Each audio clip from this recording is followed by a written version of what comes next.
안녕하세요. 성도 여러분 반갑습니다. 오늘 우리 153 성경 일독 제 42일째 되는 날입니다. 오늘 사무엘하 1장부터 8장까지 읽게 됩니다. 일정표에는 어제가 사무엘하 1장까지였는데요. 그러나 오늘 새롭게 시작하는 마음으로 사무엘하를 시작합니다. 하나님은 질서의 하나님이십니다. 왕으로 세우셨어도 질서를 깨트린 사울은 참혹한 종말을 맞이하게 됩니다. 하나님께서는 새로운 왕조를 세우기 위해서 사울과 그의 아들의 길보아 전투에서의 전사를 역사에 남깁니다. 다윗은 하나님의 기름 부음 받은 자에게 칼을 댄 아말렉 청년을 죽이고 애통하며 금식을 통하여 그 마음을 표현합니다. 사울 왕과 그리고 친구 요나단의 죽음에 대한 애가를 남기고 있죠. 다윗이 아말렉 청년을 죽이고 전장에서 사울과 그 아들들이 죽는 것을 기록한 것인데요. 이 내용들을 보면 어떤 사람의 그 생명보다 오히려 하나님의 질서가 더욱 중요하다는 것을 볼 수가 있습니다.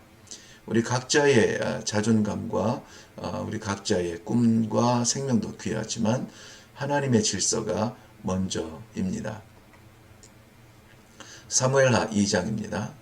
다윗은 헤브론에서 유다의 장로들에 의해서 다시 한번 기름 부음을 받고 유다의 왕이 됩니다. 다윗은 사울의 장례를 도운 야베스 사람들을 선대하기로 하죠. 사울의 군대 장관이었던 아브넬을 중심으로 사울의 살아남은 아들 이스보셋을 왕으로 삼고자 하는 사람들이 이스보셋을 세우고 그를 따릅니다. 다윗과 그리고 이스보셋을 중심으로 분열된 이스라엘이 하나가 되기 전까지 혼란스러운 이야기 내용들이 사무엘하 2장에 기록되었습니다. 다윗의 신복 가운데 요압과 아비새와 아사헬이 있고 이스보셋은 자기를 왕으로 세운 앞장선 아브넬이 있어서 그를 의지합니다. 기브온의 전투에서 이스보셋의 신복이었던 아브넬을 쫓아가던 아사헬이 아브넬에 의해서 죽임을 당합니다. 사무엘하 3장입니다. 다윗과 이스보셋, 어떻게 보면 다윗과 사울 왕가죠. 그리고 또 다른 면에서 보면 유다 지파와 나머지 이스라엘의 지파들 간의 전쟁이 오랫동안 지속됩니다. 1절 말씀 보면 그러나 다윗은 점점 강하여지고 사울의 집은 점점 약하여 가니라. 그러던 중에 이스보셋과 아브넬 사이에 문제가 생깁니다. 아브넬이 죽은 사울 왕의 첩과 통간했다는 소문 때문입니다. 아브넬은 오히려 이스보셋에게 왕위에 대하여 엄포를 놓고 다윗에게 내려가 온 이스라엘이 당신을 따르도록 하겠다고 거래를 하죠. 다윗은 이를 용납하고 잔치를 베풀어 잘 먹인 후에 아브넬을 평안히 돌아가게 합니다. 자, 이 소식을 아사헬, 즉 아브넬에 의해서 죽은 동생의 그 형이죠. 그 요압이 죽은 동생 아사헬의 복수를 하기 위해서 아브넬을 불러들이고 그를 죽입니다. 이러한 살인극은 다윗에게 충격이 됩니다. 적장 아브넬을 위하여 애가를 지어 애도하는 그 왕 다윗의 모습에 백성들은 감동합니다. 나라의 일에 사적인 복수로 개입한 요압의 불충, 조금 아쉽습니다. 아브넬의 죽음과 관련하여 다윗과 요압의 다른 대처는 지극히 개인 중심의 사고로 살아가는 이 시대에 주는 메시지가 있습니다. 사무엘하 4장입니다. 아브넬이 떠난 사울의 아들 이스보셋의 곁에는 바나와 레갑이 남아 있습니다. 그러나 그들은 이미 새가 기울게 된 이스보셋에게 소망을 보지 못하고 이스보셋을 죽여 다윗의 환심을 사려는 악한 마음을 품습니다. 바나와 레갑은 자고 있던 왕 이스보셋을 죽이고 머리를 들고 다윗에게로 갑니다. 그러나 다윗은 철저하게 하나님의 방법을 따라 순종하는 사람입니다. 바나와 레갑의 힘의 논리는 오히려 교훈이 되어서 장대에 매어 달리게 되죠.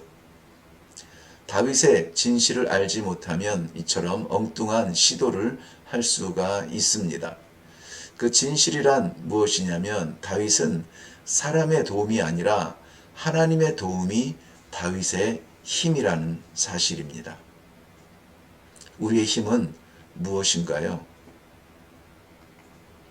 사무엘하 제5장입니다. 다윗의 나이 30세에 왕이 되어 40년을 다스립니다.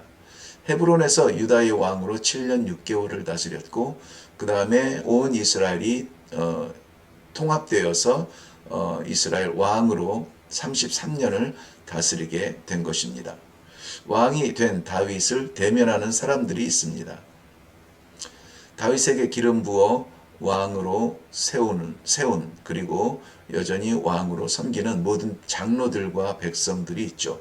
그리고 왕의 예루살렘 입성을 거부하며 저항하는 여부수 사람들은 예루살렘에 살던 가나안 지파들이었죠. 종족들이었죠.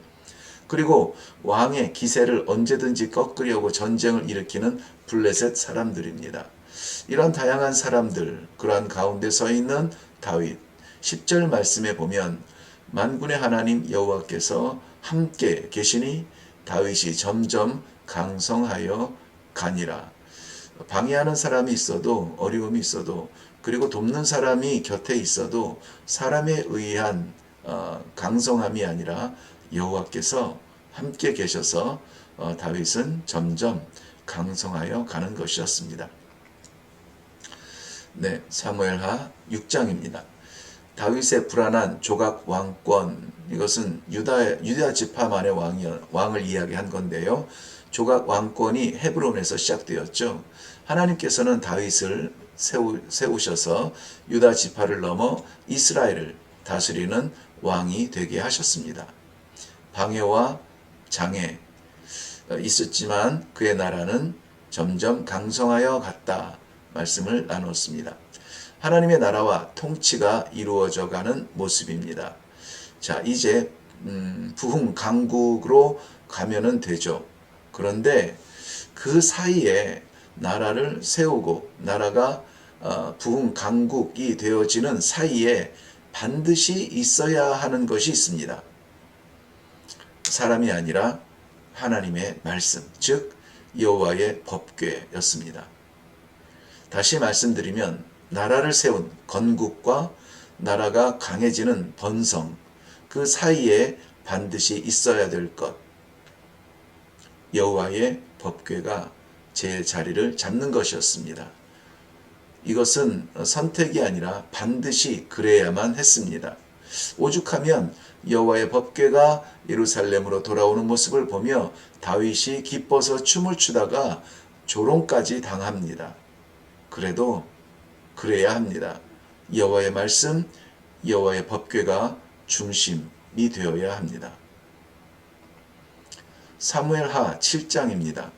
다윗은 휘장에 펄럭이는 여호와의 성막을 바라보며 하나님의 성전을 짓기로 결심합니다. 그러나 하나님은 오히려 우리에게 거처를 주시는 분이지 거처가 없어서 배회하는 분이 아니셨습니다. 그럼에도 불구하고 하나님은 다윗의 마음을 받아주십니다. 그런 하나님께서 12절과 13절에 보면 나단 선지자를 통하여서 다윗의 몸에서 난 씨, 그의 씨로 말미암아 성전을 짓게 하겠다라고 약속해 주십니다. 이러한 다윗의 마음을 받으시고 난 후에 다윗은 감격의 기도를 올립니다. 비록 자신이 세우지는 못하지만 응답하신 약속하신 하나님 앞에 감격의 기도를 드리는 것이죠. 이러한 영적 교류가 있은 후에 드려지는 기도에 진심이 담기는 것입니다. 29절 말씀은 모든 성도들이 참 좋아하는 구절입니다. 주의 종의 집이 영원히 복을 받게 하옵소서. 오래전에 어떤 성도의 집에 갔는데 이것이 액자에 이렇게 걸려 있는 것을 보았습니다. 그러면서 물론 주의 종의 집이 영원히 복을 받게 하옵소서. 그렇지만 제 마음속의 기도는 그러한 하나님과의 관계가 되게 하옵소서 기도가 되어졌더라고요. 왜냐하면 27절에 약속이 먼저라는 사실입니다. 사무엘하 8장입니다. 나라가 세워지고 여호와의 법궤가 자리를 잡고 나니 이제 나라가 든든히 서가야 하겠습니다.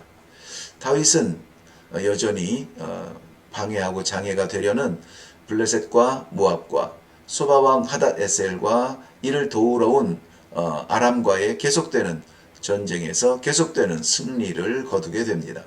비결이요.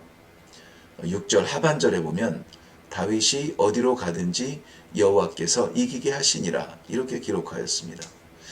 하맛 왕 또이는 소바 왕과 전쟁 중이었으므로 어부지리로 소바 왕의 염려를 거두고 다윗에게 인사를 하죠. 뿐만 아니라 에돔을 치고 다윗의 종이 됩니다. 비결이요? 뭘까요? 다시 14절 하반절에 확인해 보면 다윗이 어디로 가든지 여호와께서 이기게 하셨더라. 아멘. 네. 오늘 사무엘하 8장까지 읽게 되었습니다. 다윗이 어디로 가든지 여호와께서 이기게 하시니라. 우리가 어디를 가며 무엇을 하는 것이 중요한 것이 아니라 여호와께서 함께 하시는 것입니다. 여호와께서 이기게 하시는 것입니다. 여호와께서 함께 하시는 일회교회입니다. 여러분을 그러한 승리의 자리로 초대합니다. 축복합니다.